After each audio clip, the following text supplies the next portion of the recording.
So, I still remember being in the hospital in the psych ward, psychologically, my mental wasn't straight. Being in a psych ward in them gowns and, up in the psych ward, they leave the rooms cold that night. So I don't know, for everybody who's ever been in the psych ward, how to stay overnight or sometime in the psych ward, who I'm saying, knows what I'm talking about. They're usually cold and you got to wear a gown.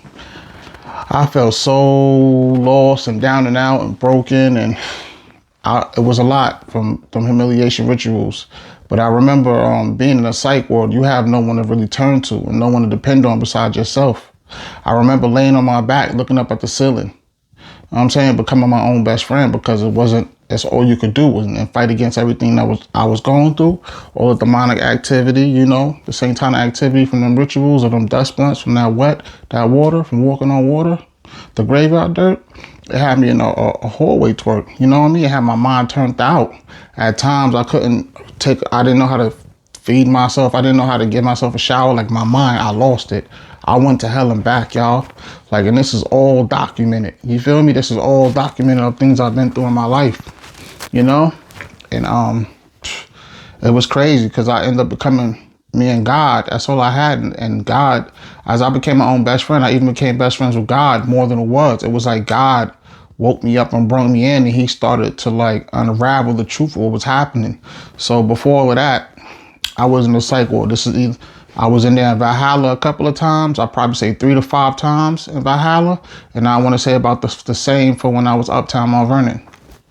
And me and Paul, shout out to Aja, that's her pops, you know what I'm saying? He actually helped me out. He took care of me while I was up in there. Same as others in the psych ward, who do their job in there. I want to thank y'all, because without y'all, there'd be no me, and I couldn't give this great motivation to speak about what I've been through that can help relate to others and help them to do better. You know what I'm saying? So being in them psych wards, it's kind of crazy how I went from there to where I'm at now, but that's because God gave me the will to keep fighting. That was God's will. This North Saeed, that's my name, but this is God's plan. This is all through God. I couldn't do none of this without God, y'all. So there's a God out there if you need a reason. Stay woke from the third eye and everything that's going on in this secret society. So I was embarrassed. I was humiliated. Because when they did these humiliation rituals, it happened in front of people and it was outside. And for me being the man that I was, to being the top dog, the shot caller of everything, it made me feel like I was worthless. You know what I mean? It was times when I contemplated suicide because of it. You feel me? I had the scissors on my vein and I was cutting, but God made sure it didn't cut through. Until my mother came and she saw. She didn't bug out, she didn't scream. She just took the scissors, put it down, and she went to do the laundry. And I felt even worse because I ain't never want my mother to walk into something like that. But because the devil had me so controlled, I couldn't see. I was colorblind. I had too much dirt in my eyes. You know what I mean? And I felt that death was the best way out of it. Not knowing that I didn't understand what I really was doing, and that was the devil using and controlling me to make me feel something that I'm not. You know what I mean? That was the whole Illuminati ways, you know what I mean? Blood sacrifice ritual, humiliation rituals that I was going through. I mean, not understand what you do, I mean, not know. Nothing. But God woke me up and he brought me in. It was another time I was in the kitchen when it was just too much. And I got into the altercation with my sister because of it. And I couldn't get a grip of myself. I had no control, no order, and I picked up a big kitchen knife. Big kitchen knife, and I swung it into my stomach. But there was a force to stop it and hold it. And when I felt that, I was shocked. I got so nervous.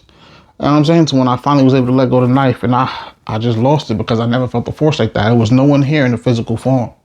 You understand? There was no one here in the flesh. This is all through the free spirit of the wild heart, through God's angels, through a God. You know what I mean? Through God. And that's when I knew the Lord was riding with me. You know what I mean? And I knew from that day on, I had to fight through the problems of my life, no pain, no gain. I knew that I was a somebody, no matter what anybody else said about me, verbally abusive or not. I knew I was God's child, and I knew I had to do God's plan. So this is where we are today because of humiliation rituals. It destroyed a lot of what it was, but I became a better me through the process of going through it, through the hell. You know what I mean? And I learned that the only person who could really stop me is me.